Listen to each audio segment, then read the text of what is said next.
It's 4 p.m. on Thursday, November 27th here in Seoul. Thanks for tuning in. I'm Laah Hyun-kyung. Protests over the Michael Brown case in the U.S. state of Missouri continue. They are outraged by a grand jury's decision in the case, and the frustration has now spread to other parts of the world, not to mention the rallies still ongoing in other big American cities. ARIRANG's Kim Min-ji starts us off. Protests are spreading across the United States over a grand jury decision not to indict a white police officer that shot and killed an unarmed black teenager in Ferguson, Missouri in August. Ferguson, where the majority of residents are black, has been at the center of violence, with a number of commercial buildings burned down and businesses looted since the announcement. Authorities have increased their presence in the area to quell the unrest. There were also demonstrations in the streets of Boston, New York, and Los Angeles. We believe Officer Darren Wilson should have been indicted and brought to justice for the murder of Michael Brown. Since he wasn't, we're not going to quit fighting. We're going to take our next fight to the Justice Department, and hopefully the Department of Justice can charge him, bring him to justice, and put him in jail where he belongs for murder. More than 400 people have been arrested across the United States. The protest movement has also spread to global cities, including London and Tokyo. Meanwhile, the police officer in question, Darren Wilson, broke his silence in an exclusive interview with ABC News. The 28-year-old said he has a clean conscience because he knew he did his job right. Leslie McSpadden, the mother of victim Michael Brown, said Officer Wilson's interview was disrespectful. Attorneys for the Brown family said they would push for federal charges against Wilson, alleging the grand jury process was rigged from the start. Kim Min-ji, ARIRANG News. The damage caused by the violence and protesters in Missouri is being assessed. Korean store owners in the area could not avoid the chaos either. At least 2 stores, a beauty supply shop and a cell phone store, were reportedly burnt to the ground, and several other shops owned by Korean Americans suffered varying degrees of damage and looting.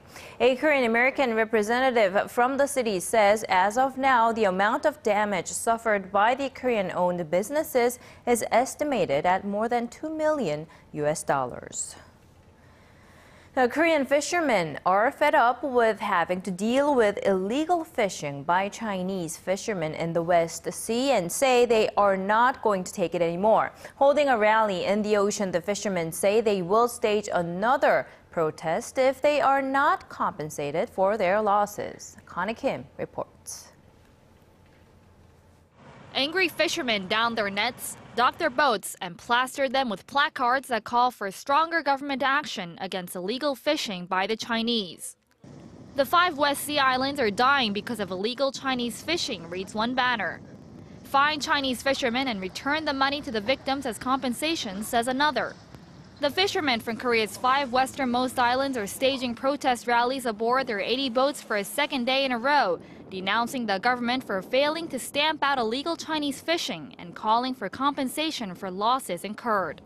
The Korean government announced last week that it'll set up a special task force team of naval vessels and helicopters to patrol waters in the West Sea, but the protesters say the moves don't go far enough. The protesters have not indicated how much they're seeking as compensation. But the Incheon Citizens Coalition for Economic Justice estimates losses caused by illegal Chinese fishing near the islands at some $690,000 in November alone. They also claim tens of thousands of dollars in losses from stolen fishing equipment.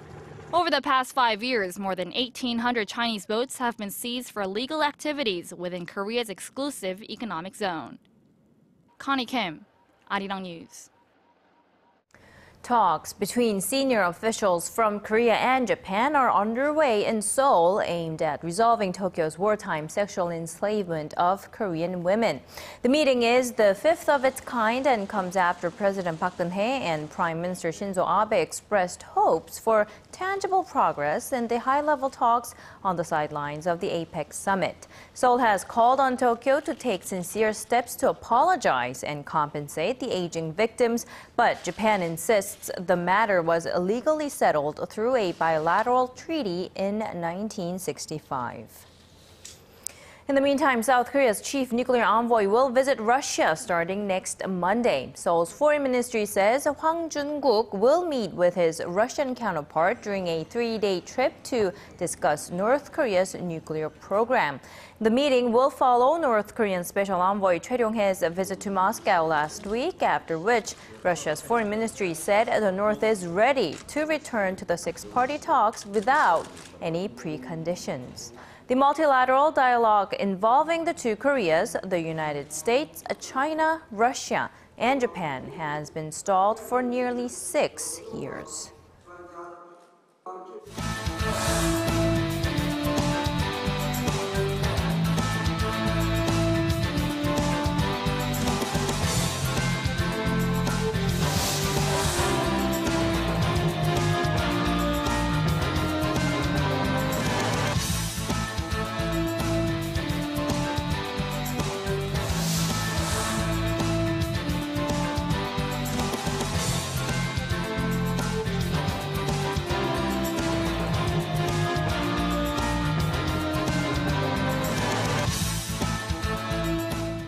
The European Commission has unveiled a massive $393 billion plan to kickstart the ailing EU economy. About 80% of that package will come from private investors under the outline presented by European Commission President Jean-Claude Juncker. At the European Parliament on Wednesday local time, he said after years of fighting to restore the region's fiscal credibility, it was time to turn the page. Today, we are adding the third point of a virtuous circle, an ambitious yet realistic investment plan for Europe. Europe needs a kickstart, and today the Commission is applying the jump cables. Now, at the center of that 5-year plan is boosting infrastructure, be it education, research, or transport. The president also welcomed governments to submit proposals for projects launchable in the next 1 to 3 years and have high socio-economic returns. The European Investment Bank would create a $26 billion reserve and free up more in loans. The Commission hopes the initiative will create up to 1.3 million new jobs. And back here in the nation, President Park Geun-hye has urged those who question her creative economy drive not to be afraid and to have an open mind about innovation. That remark was made at an exhibition on creativity in southern Seoul today, where she promoted her campaign to create new growth engines based on innovative ideas and new technology. 창조 경제가 모호하다. 방향이 잘못되었다고 얘기하는 분들이 있는 것으로 압니다. 그러나 그것은 창조 경제의 문을 열고 들어오지 않은 사람들의 이야기입니다. 두려워 말고 그 문을 두드려야 합니다.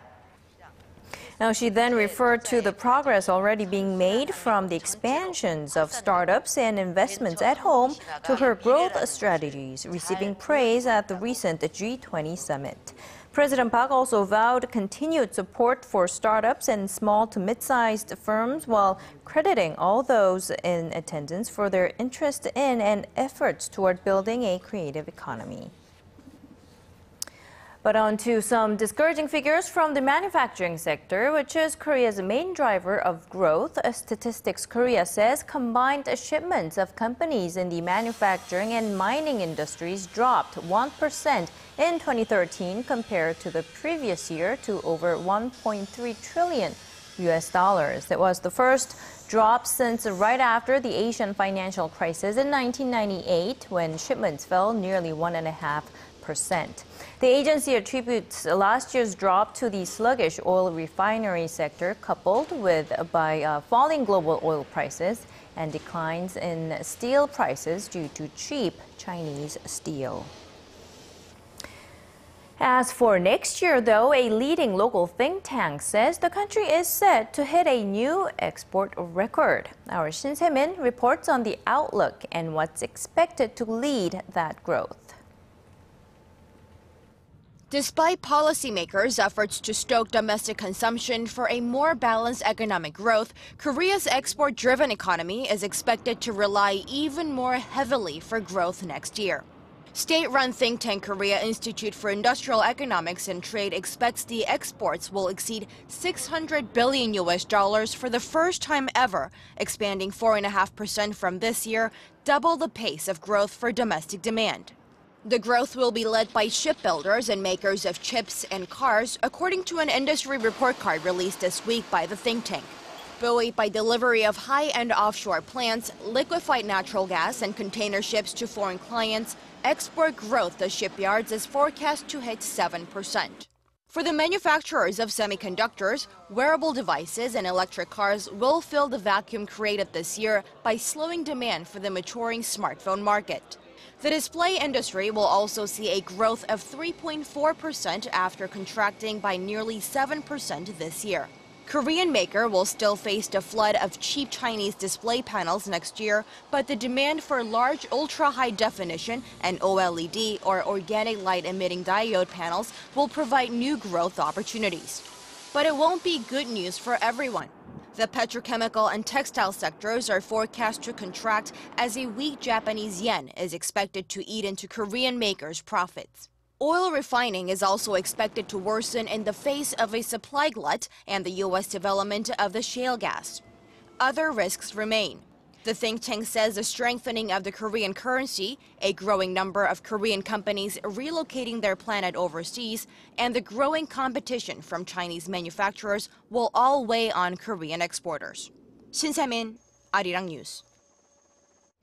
Korea's current account surplus for the month of October stands at roughly $9 billion, according to the Bank of Korea. Now that's up more than $1.5 billion from September. It's the 32nd straight month that the country is recording a surplus. With this figure, the central bank expects the accumulated surplus for the entire year to exceed its $84 billion forecast. Exports, however, dropped more than 8% in October from the previous year to around $52 billion on slowing exports of intermediary goods to China. Imports, in the meantime, also fell 7.5% to about $43 billion due to a drop in global oil prices. Now, Samsung's leadership shift through restructuring is slowly shaping up, with Wednesday's announcement to sell off shares of 4 of its affiliates. Analysts are expecting the next move to come soon. Our Lee Ji-yoon reports on how everything is lining up. Samsung is getting ready for a generational power transfer. With its chairman Lee Gun-hee still in the hospital after suffering a heart attack in May, his 3 children are putting the group's restructuring plans into action. And Wednesday's news of Samsung selling shares in 4 of its affiliates proves just that. 46-year-old Lee Jae-yong, the chairman's only son and the vice chairman of Samsung Electronics, is widely expected to be the next in line to run the company. Now that Samsung has decided to do away with most of its non-profitable defense and chemical businesses, Lee is expected to take control of the group's core units. Those are electronics, financial services, and construction. As for Lee Bu-jin, the chairman's eldest daughter, she will oversee Hotel Shola while controlling trade and catering units. Lee Gun-hee's youngest daughter, Lee Se-hyun, will call the shots for the group's fashion and media branches. Samsung's entities are held together by a labyrinth of cross-shareholdings. Therefore, the Lee family is able to maintain control over the group despite holding a small amount of shares. While a leadership change is underway, the company is also planning to carry out a reshuffle of its top officials sometime next week.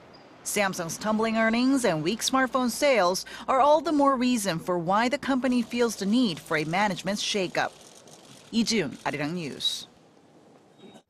The number of Koreans applying to have their debts restructured is forecast to hit a record high this year. Financial authorities say more than 93,000 people filed for so-called individual debtor rehabilitation in the nation's courts during the first 10 months of October, or 2014 rather. That's up more than 7.5% from the same period last year. Experts say the accumulation of more and more household debt means more people are struggling to make ends meet financially.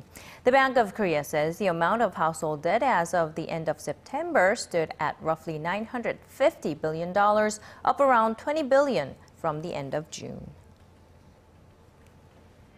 Bringing you the fresh updates from stories breaking in Korea and abroad. We give you a bigger and better picture of the world. Join Laah Hyun-kyung live from Seoul. Every weekday, only on ARIRANG.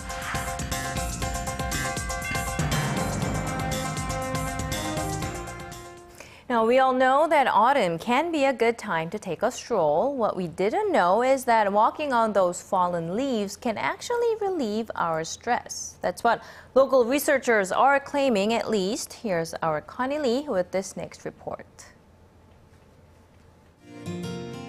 We're at the tail end of autumn here in Korea, so the trees and the ground are decorated with golden yellows, deep reds, and rich brown-colored leaves.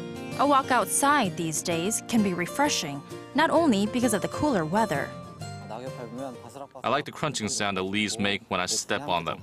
It makes me enjoy the autumn atmosphere even more. And the crisp sounds these leaves make when stepped on can apparently help people enjoy life more. These sounds boost brainwaves that makes people feel invigorated and cheerful. In some countries, these crunching sounds are used to treat people with autism or depression. For example, researchers say stepping on some fallen, dewy leaves from ginkgo trees produces a low frequency of about 300 hertz. This in turn can help ease and calm the mind.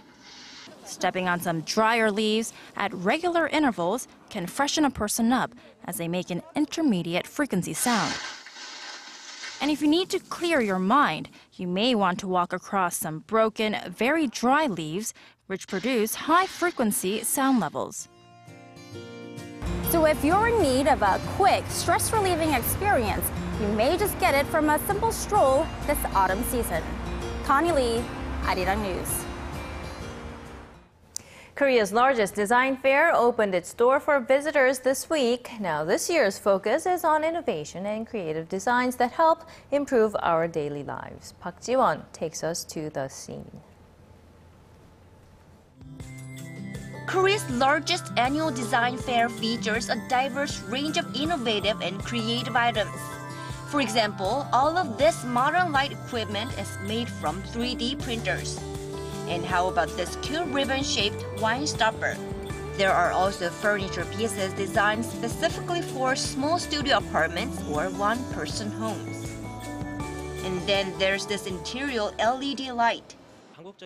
The shape is inspired by traditional white Korean porcelain pieces, yet its distinctive characteristic is that it's made of a silicone material, which makes for warmer and softer lighting.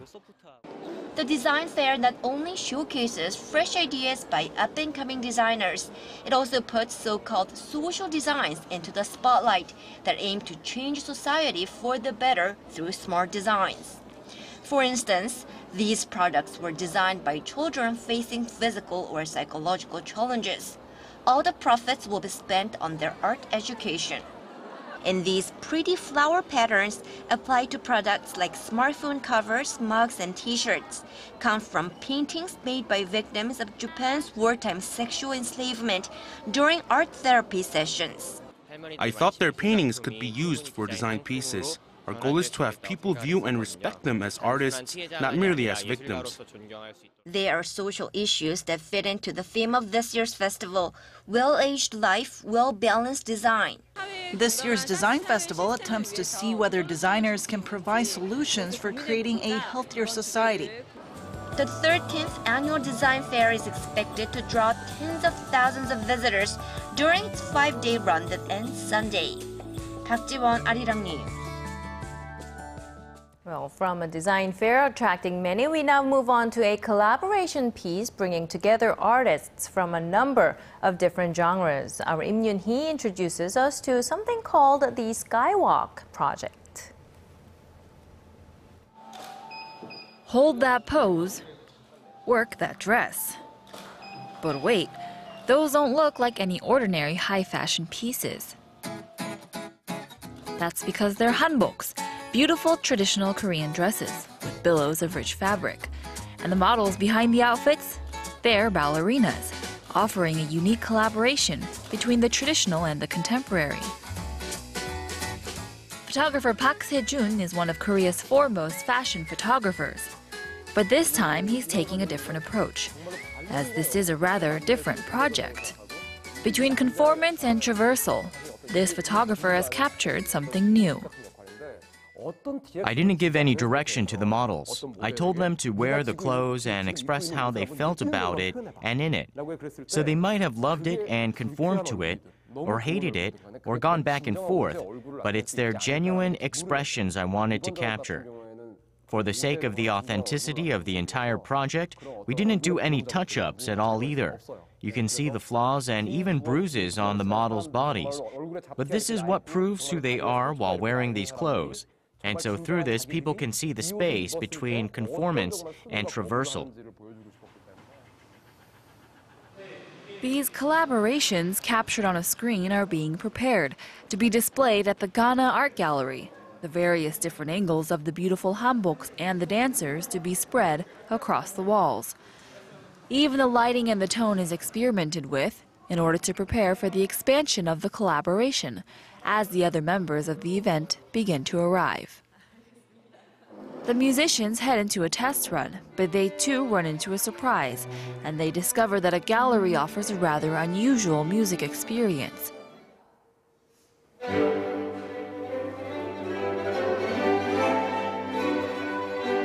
As note after note continually ricochets unpredictably off each nearby wall. The gallery comes alive, full of expression, creating a raw space between conformance and traversal, where everyone involved encounters the new and the unfamiliar. The director of the National Theatre of Korea is usually working on a big stage, but this time it's a small gallery. Also, people don't usually want to give money to watch a performance of the dancers' backs.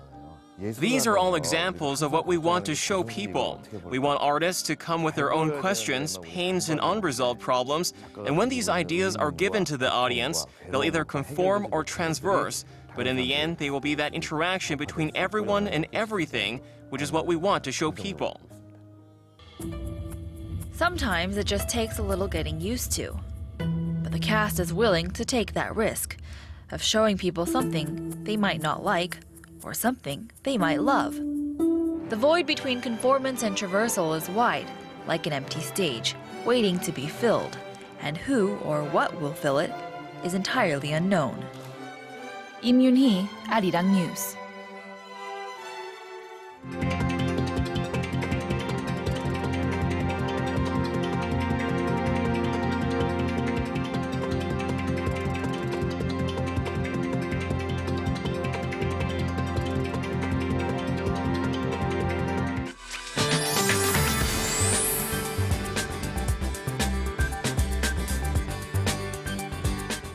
Good afternoon. It's been a mild day here in Seoul. I'm Michelle Park here with the weather forecast.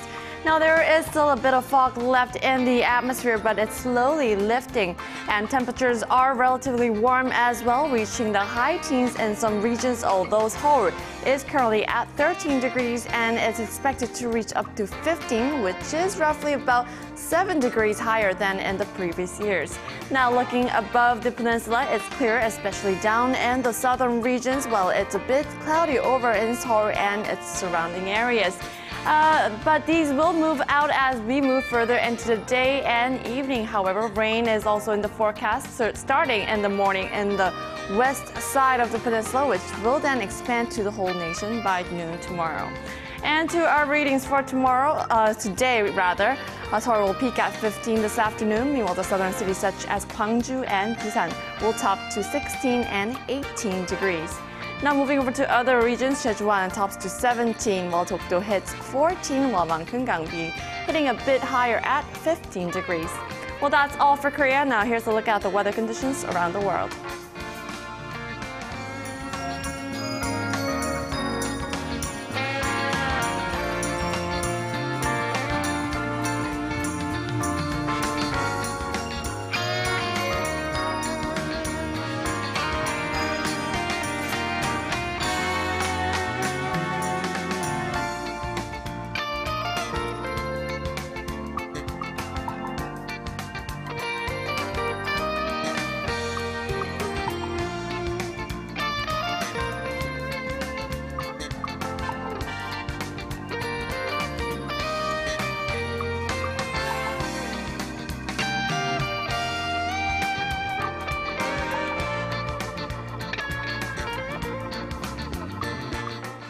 And that's a wrap from us at this hour. We'll be back with more updates at 6 p.m. Korea time. Thanks for watching.